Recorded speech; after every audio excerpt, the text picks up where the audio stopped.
all began, as did so many things long ago, steeped in the mythology of the land of the Middle Kingdom, China. There on the roof of the world, where jagged Himalayan peaks touched heaven itself, the gods produced a nectar that became their favorite drink. And in their unending compassion for the human race, they let some of the nectar fall to earth, so that mankind could use it to attain delight, to lose all fear, and to release hidden desires. From this heavenly nectar grew a humble yet magical plant, a weed rising 10, 15, 20 feet toward the heavens, and capable of taking man's very being with it. A curious plant, tall and sturdy. In the male variety, a stalk of strong cordage fibers destined to produce the material man would use to bind together his external world, hemp. In the female, clusters of delicate flowers in which lurked a resin, a nectar, destined to cut the tenuous ropes that bound together man's inner world.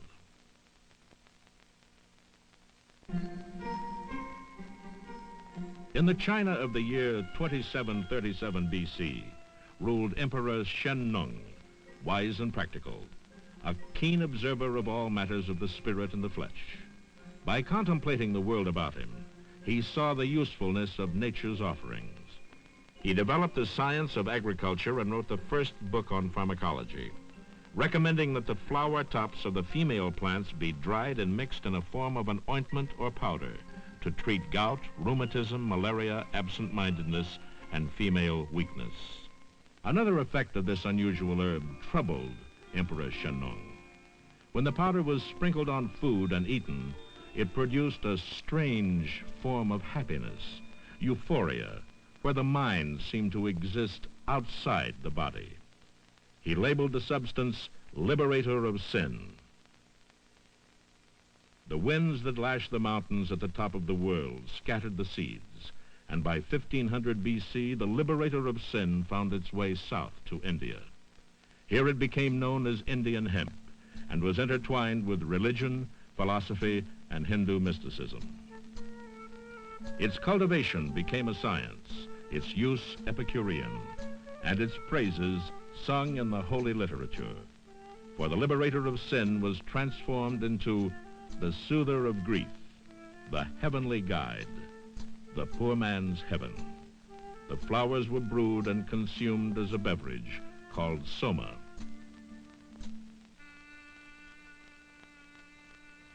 Like wild winds, the droughts have raised me up. Have I been drinking soma? In my glory, I passed beyond the sky and the great earth.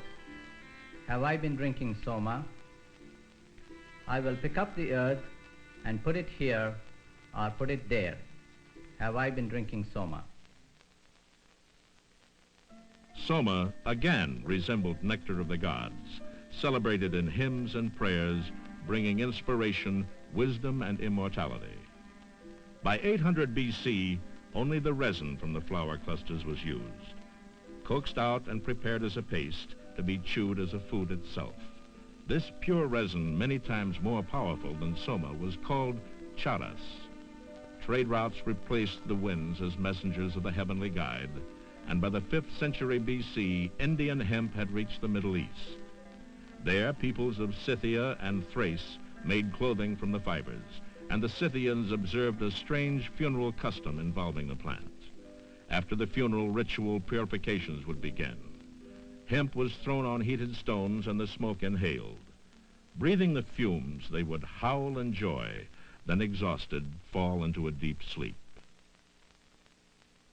By the 1st century AD, the healing power of hemp was rediscovered by Dioscorides, who recommended a mixture of hemp seeds to soothe inflammation. 200 years later, a Chinese physician, Hua To, brewed a special wine from the plant, calling the mixture Mayao, hemp splendor. He used it successfully as an anesthetic. By the 5th century, use of hemp had reached most of the Middle East and Europe. Arab doctors prescribed hemp and hemp seeds for a variety of ailments, promising relief for the patient and new stature for this strange weed.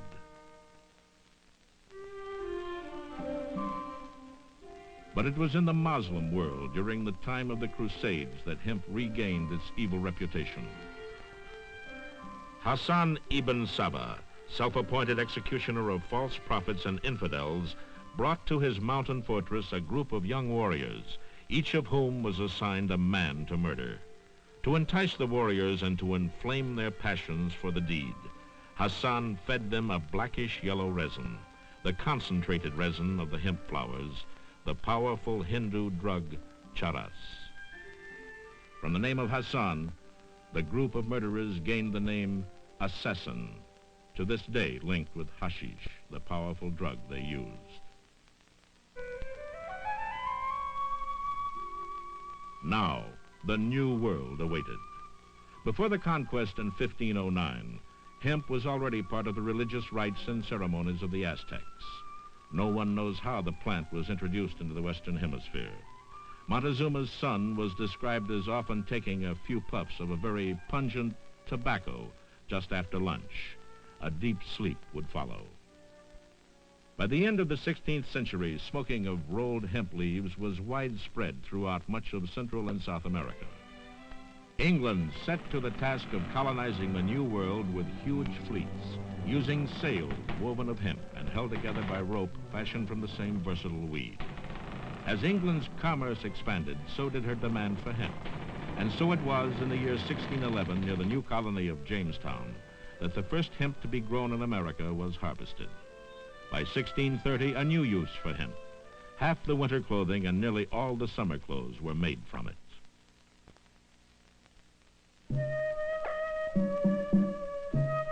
But this plant was not new to the American Indian.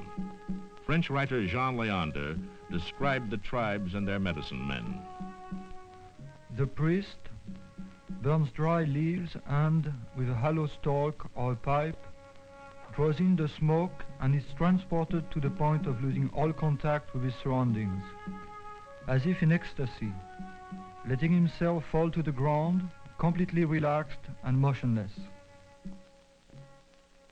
1753, a new name was found for the Indian hemp plant, Cannabis sativa, a name carefully chosen, meaning cane-like plant, properly christened and respectfully included into that grand and orderly botanical scheme of things by Linnaeus, categorizer of the world's flora. In England and America, cannabis remained a commodity of industry, the second largest crop in the South, with many farmers planting it, as the diary of one Virginia planter reveals. May 12th, 1765, sowed hemp at Muddy Hole by the swamp. August 7th, began to separate the male from the female hemp.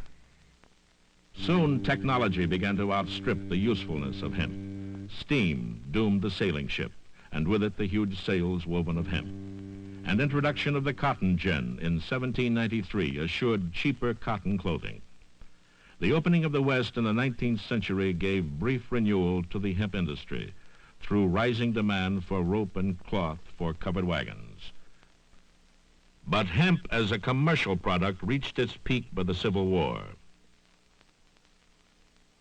Meanwhile, another war, thousands of miles away, reawakened scientific interest in cannabis. Although cannabis already grew in most parts of Europe, French scientists accompanying Napoleon were intrigued by its widespread use in the Middle East. So beginning in the mid-19th century, hemp preparations were introduced into Western medicine, and experiments with the plant challenged both scientists and intellectuals for the rest of the century. It gives relief from pain and increases the appetite in all cases. And is effective in treating fatigue, rheumatism, rheumatic neuralgia, cough, asthma, and delirium tremens. As a remedy for the relief of supraorbital neuralgia, no article affords better prospects than cannabis. For migraine, cannabis is probably the most satisfactory remedy. Not to be outdone by modern medicine men, intellectuals of Western Europe promptly organized to find new uses for cannabis. 1846, the Club des Hachachines is formed in Paris by Théophile Gautier, one of the first to write of the effects of cannabis in his celebrated work, Artificial Paradise, and Charles Baudelaire, who wrote of cannabis, One will not find anything admirable in the intoxication, except one's own sharpened nature. soon they ventured deeper into the unknown, turning to the more powerful form of cannabis, hashish. Concerned French officials clamped down, and for the first time in nearly 5,000 years, cannabis users were forced from the open streets into secret dens. Only the lofty intellectuals elsewhere still dared to experiment openly with their fantasies. Philosophers John Stuart Mill and Friedrich Nietzsche, psychologist William James, authors Alexander Dumas and Rabelais. Towards the end of the 19th century, cannabis in one form or another, under one name or another, was almost universal, cutting across social and economic barriers. It was ground to powder and eaten or consumed as a beverage. It was burned in clay pipes and hookahs, in cigarettes and stone vessels. It was praised in song and hymn, and damned in word and deed. It was used for religious purposes and medical purposes, to relax its user or to send him into acts of violence. Its users were the indolent and the industrious, the evil and the religious, the intellectual and the warrior. In England, as in France a few years earlier, voices of concern were raised over the practice of using cannabis as an intoxicant.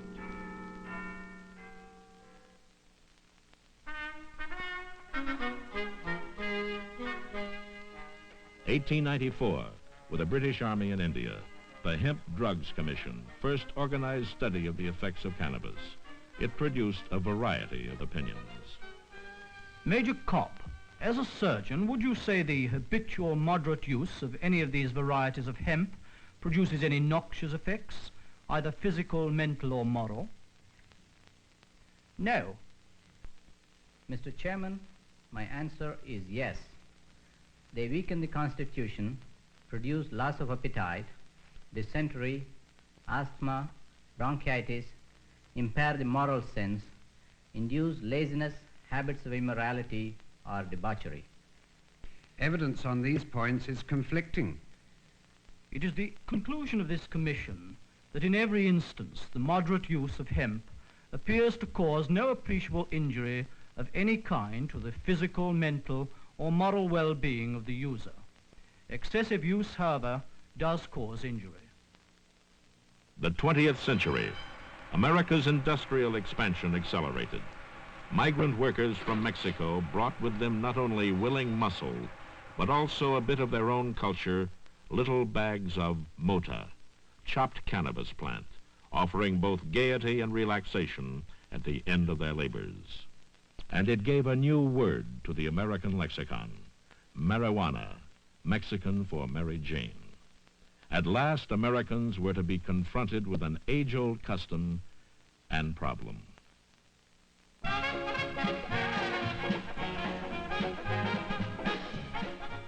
New Orleans, 1926, the original fun city, setting the pattern for styles, music, and gaiety in the roaring 20s. New Orleans, first American city to go on a binge, not from cheap bathtub gin or bootleg whiskey. For thousands of people, rich and poor, criminal and socialite, their high came from the wheat. It was the roaringest of times. For commerce, it meant trade. But ships sailing up the Mississippi opened markets of a different kind. Markets for marijuana, now being called weed, pot, and grass.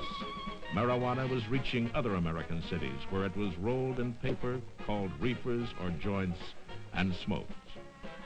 By 1930, most major cities had at least a few smokers. Clumps of marijuana began growing as a weed in many parts of the Southwest. Demand and brisk trade developed with Havana, Tampico, and Veracruz. Marijuana became big business, and big business became big news and sensation. A menace, that's what it is. Good Lord, don't you read the newspapers? I tell you, Sarah, they're selling it to little school children. I read where it softens the brain, makes them commit horrible crimes. If you ask me, there ought to be a law. The time was ripe, and the time was 1937. After testimony from agents of the Federal Bureau of Narcotics, Congress passed the Marijuana Tax Act, the law designed to regulate the use of marijuana through federal police power. Its method, register users and sellers. Its technique, levy a nominal tax on those dealing in marijuana commercially, prescribing it professionally, or possessing it personally. Its penalties, failure to pay the tax of $1 per year brought 5 years in jail, $2,000 fine, or both. Its impact, felt by the marijuana users. As in France a century before, official restriction created a new class of outsiders, and doors were closed and locked throughout the country. At the further urging of Narcotics Commissioner Harry J. Anslinger, most other states passed laws prohibiting possession or sale of marijuana. But under the federal law, those importing, producing, selling, or giving it away still had to pay their tax. The combined effort of the legislation was to regulate commerce in a product when the product itself was illegal to possess or use in the first place. A year later, in 1938, out of the confusion and concern came a voice strong and clear, Fiorello LaGuardia, mayor of New York. When rumors circulated that marijuana was being smoked by large segments of the population and even by school children, he conferred with the New York Academy of Medicine and appointed a team of 31 leading physicians, psychiatrists, and sociologists. Their job, make a painstaking two-part scientific study. First, the social aspects. Who uses marijuana and why? How widespread is it? And what is the relationship between its use and crime? Second, determine the physiological and psychological effects on different types of persons by means of carefully controlled experiments. By 1944, the report was released, and its findings, rather than resolving controversy, stirred it anew. Among users, aggressiveness and belligerency were not commonly seen. There is no direct relationship between commission of crimes of violence and marijuana. Its use can be stopped abruptly with no resulting mental or physical distress. It does not change the basic personality structure. It lessens inhibitions and brings out what is latent in the user's thoughts and emotions. Summing up the study, its chairman concluded that marijuana was not a drug of addiction.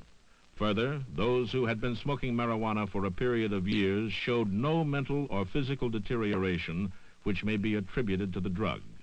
The lessening of inhibitions and repression, the euphoric state, the feeling of adequacy, the freer expression of thoughts and ideas, and the increase of appetite for food brought about by marijuana all suggested therapeutic possibilities.